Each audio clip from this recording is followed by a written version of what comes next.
After a lifetime of researching the dynamic and enigmatic world of light entertainment, I've decided to ditch my notebook and meet the people who inspire me. What makes them the people they are? How do they feel about the show business landscape in which they find themselves? And in a world where anyone can be a star, is there still a need for performers who have universal appeal? Come with me on a journey of discovery as I get a unique insight into Britain's favourite stars with a little help from my glamorous assistants. Yeah, well, I say glamorous, more like hazardous. And of course, we'll have a bit of fun along the way. Television supporting actors have been a staple of light entertainment for over 60 years. Comedy actor and director David Schneider has been involved in the business since the 1980s when he developed a physical comedy act which became an anecdote to popular stand-up comedy of the time. Regular appearances in The Day Today and I'm Alan Partridge throughout the 90s made David Schneider a recognisable face on British television, proving that supporting actors can easily enjoy the acclaim just as their leading stars. I was interested to hear his take on his 30-year career, and in a world where everyone is fighting to be a star, what's the role of a supporting actor in the 21st century? Ladies and gentlemen, Mr. David Schneider. So, David, thanks very much for joining us today. We'll jump straight in. You've recently directed the semi-autobiographical sitcom Josh. How difficult was that to direct, knowing that the actor was also the writer? Josh is obviously different from Josh Widdicombe himself. It's like, because Josh Widdicombe is very successful and the character Josh isn't successful. So it takes the sort of bits of Josh, obviously are part of him. Whenever anyone writes something, it's part of them. But it exaggerates the part of Josh Widdicombe that gets into trouble or stuff. Or, that life is against him. But it's not necessarily, he's not really playing himself.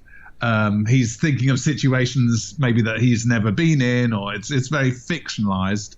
It might be a situation that's happened to someone else or a situation that's completely invented. So the character is physically him. So it's a sort of short Devonian stand-up, but it's one who's gets into a lot more scrapes than Josh. So it is Josh and it isn't Josh. Clearly, the two of them, if they were in a room, they look identical. But we go for whatever the comedy is, and Josh on the sitcom, he's always the more he can have a disaster happen to him, the better it is. And so Josh is playing a character, even though it's him. Really. So I never think, dear, this is you, Josh. It sometimes gets a bit weird when you go, Josh is such an idiot that he would do something. So not you, mate. It's the character Josh. We all know that, and we all, Josh Widdicombe would say, "Oh, it would be great if well, I suppose he does say it'd be great if I got into a terrible trouble with blah blah blah." But I know when I'm saying, "Oh, why can't we get Josh to lose his head in a terrible car accident?" Everyone knows that I'm not talking about Josh Widdicombe. Early in your career, you jostled with some live comedy. Tell us a little bit about that. Yeah, I did. So I did stand up for 3 years. It's great. I do love live comedy, and there is nothing like that sort of instantaneous reaction that you get. I don't think I'm lazy, but I'm not.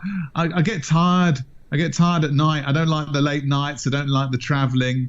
So it wasn't really that sort of life on the road that you have when you're a stand-up. It wasn't really for me. It's very gladiatorial, which can be great. You get out on the stage, and if it goes well, then there's nothing like it. If it doesn't quite take off, then, there's... are we allowed to swear in your podcast? Oh, yes. Big thumbs up for swearing. Well, there was 2 occasions when I was doing stand-up where I was introduced, and before I'd even got to the mic, this is big swearing, so just to warn you, before I'd even got to the mic, someone shouted out, "Big nose cunt." I was like, I've not even done anything yet. Give us a chance. And one of those was the best live gig I ever done, because I just ran with it, and I was just doing, just dealing with a heckler, and everyone was really up for it. And then another one, which was at the Comedy Store, I just it was towards the end of when I was doing stand-up. I just thought, oh no, I haven't even made it to the mic yet, and so it didn't take off, and it just felt like, oh bloody hell. So that's the sort of thing that can be incredibly exciting, and you can't, if I'm doing a thing on TV as a director, I'm rarely called big nose cunt to my face anyway. So you don't get that excitement that you get when it goes really well. But it's a sort of,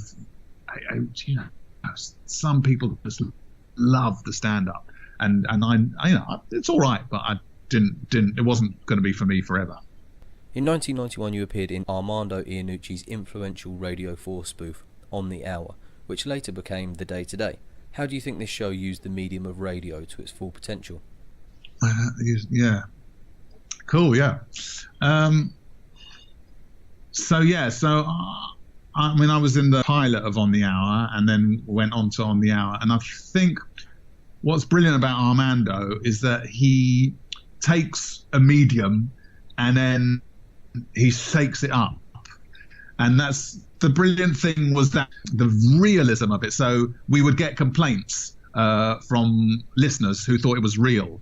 And I thought that's where Armando and the style that he brings, whether it's to radio or to TV or to film, that sort of realism did shake things up. I think on the radio, we would always think when writing it, there's some stuff that you couldn't do in TV because it's huge, would be so expensive to make, but the soundscape creates that, and so that's all good radio pushes in that way. But I think what On the Hour did was it pushed the believability. So it meant that if you listened to it, you thought, is this the news? Is this a real program?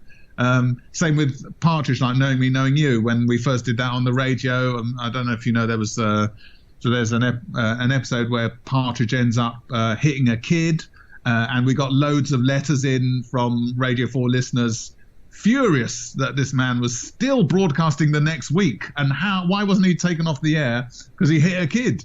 That's very satisfying, because what we done was make it incredibly believable. So yeah, I think that's the main thing that we did with On the Hour, was the believability. And then you saw on TV that we did with Day to Day and Partridge, and then The Office came in, and it became the norm to just do comedy that was incredibly believable.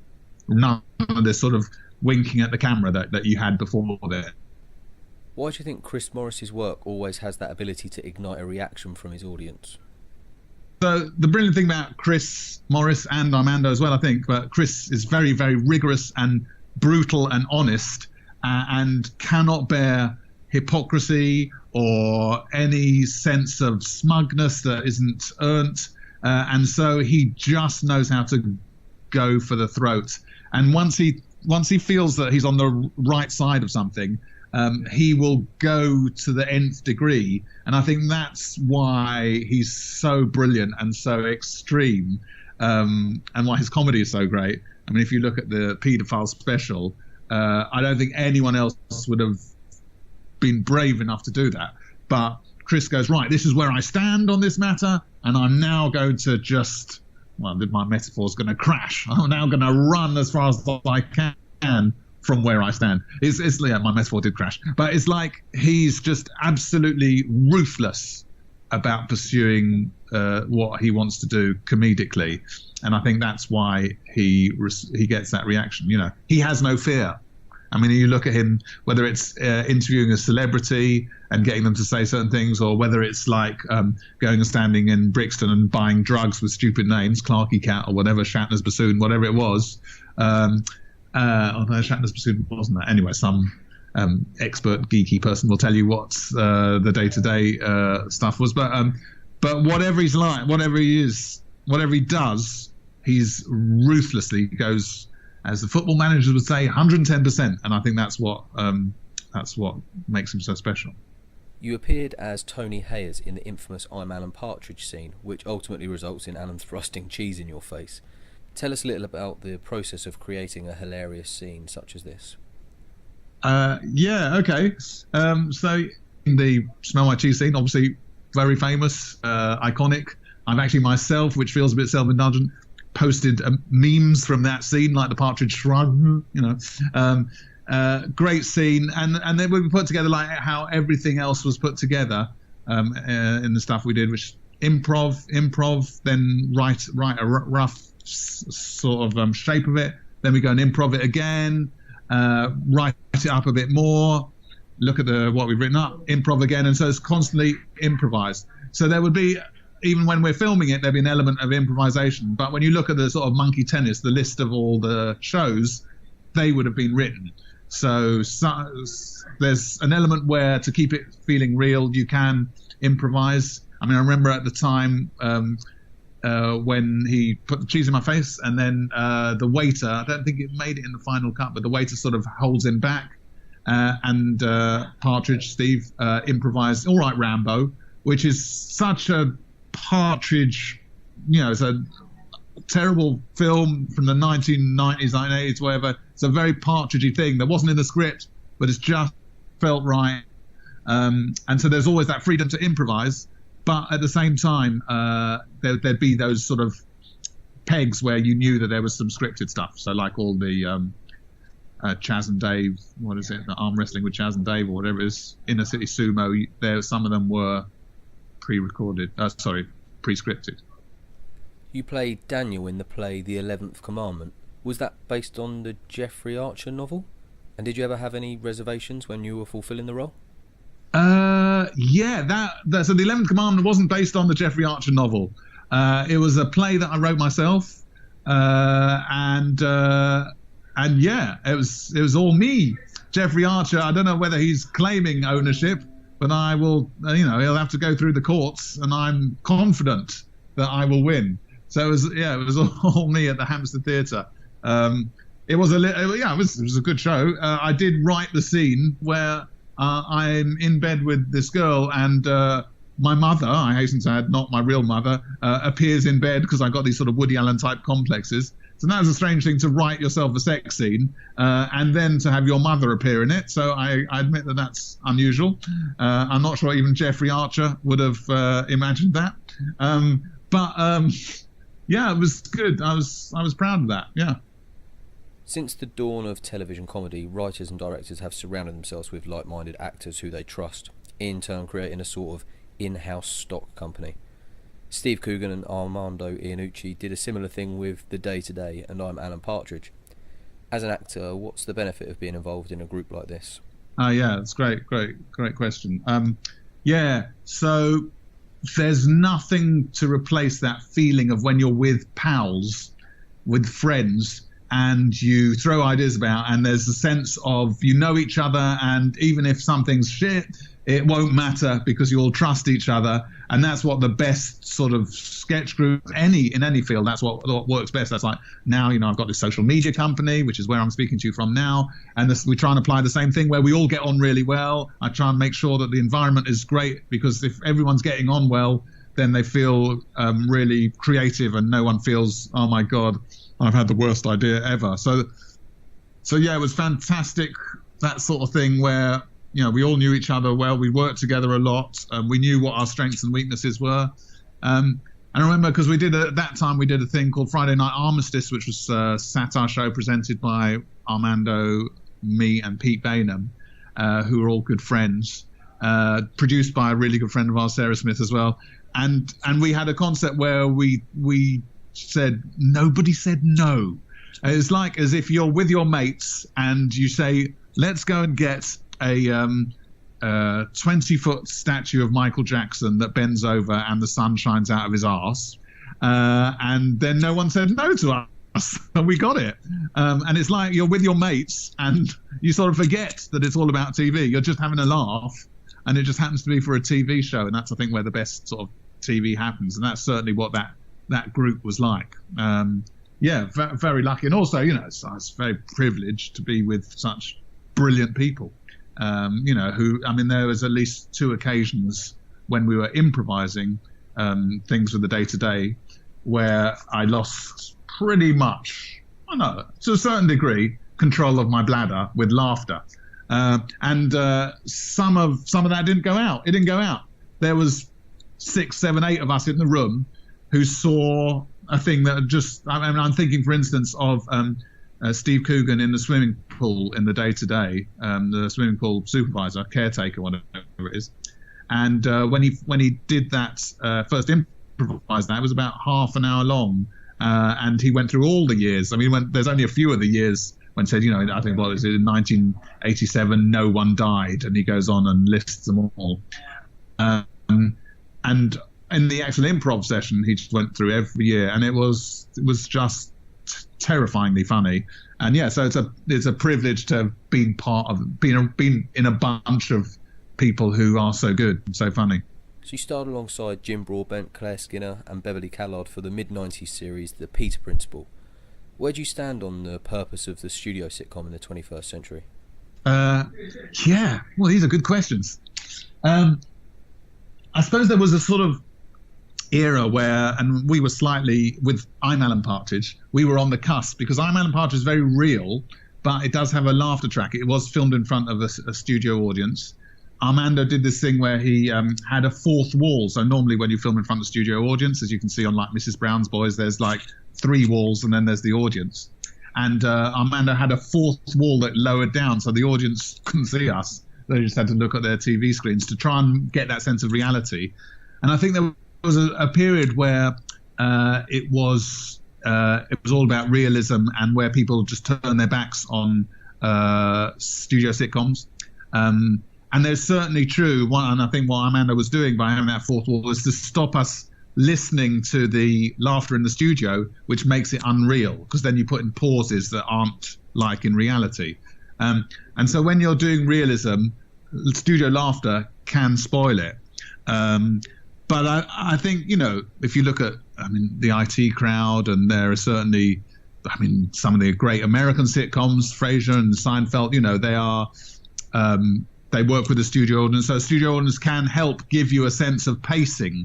If you play it, if you don't milk the studio audience too much. I'm sorry for miming milking a cow on Skype there, but if you don't milk the reactions too much, and you keep it real and keep the pace going, then a studio sitcom can still work, like some of the greatest American sitcoms.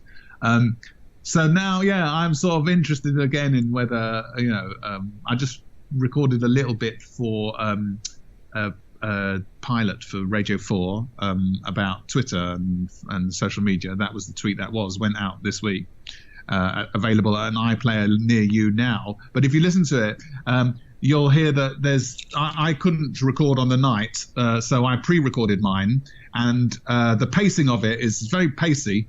But the rest of the show is in a studio audience, and you've got the audience laughter, and it feels like you're part of a club. And I think if we get a series, then my bits, I'll make sure that I'm in the studio audience, because just doing it without the studio audience felt a bit sort of sterile. So there's something about a studio sitcom that can make you at home feel good. And whether you like Mrs. Brown's Boys or not, what's brilliant about it is that first shot, where you see the studio audience, and it's like saying you're part of this party, and that they break the fourth wall and everything. So it has this sort of madcap anarchy to it that a realistic sitcom can't have. And I think that's one of the reasons why Mrs. Brown's Boys does so well, is because it's just huge and broad, and it feels like a celebration, whether you like it or not. Looking back at your career, what would you say your proudest achievement is? Gosh. What's my proudest achievement? It has to be. There's a lot of stuff all the stuff that I did in the 90s, whether it is, whether it's Alan Partridge or some of the stuff in the day to day, being part of that. It would be hard to pick individual moments, but to being part of that makes me very proud. When I see the effect it's had on the people who are watching then. People who loved it as kids or young adults, and people who were inspired to go on and do comedy themselves by it. So I'm sort of very proud of that. I am also I am very proud of some of the sort of writing I've done. This new film that I've got coming out with Armando, Death of Stalin, I'm very proud of because it sort of combines comedy and drama, and there's little bits, even directing. That's why I do love directing now, is that where you just get a performance out of someone, and you just feel that's ace. And you just feel you've all worked together, everyone on set, the actor, yourself, to get a great performance. So there's lots of little moments that I feel, that all came together perfectly. But I suppose, the stuff we did in the 90s is so significant, I think, and I enjoyed it so much that that's hard to see past that. So what's next for David Schneider? Yes. What's next for me? Well, I've got this film coming out, The Death of Stalin. That's coming out in October. So I'll be interested in that. I've got series 3 of Josh, which I'm directing in a couple of weeks. That starts, and I've got the social media companies. It's very busy at the moment. I think I'll probably do more film writing and directing, and I think my ultimate ambition is to direct a film that I've written. But not so much. It's funny. I'm not so much. I want to be an actor, or I want to be on the screen. I'm really enjoying being behind the screen a little bit and being a sort of puppet and letting the younger kids have a good time. And sort of being. I feel a bit like a football manager, sort of, with younger players, and I quite like that thing. I'm too old for it now. The old on-screen stuff.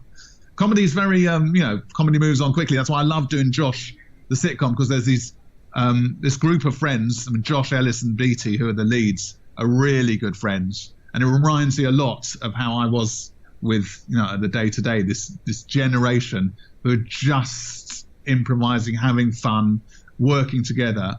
I'd like to do more of that, I think.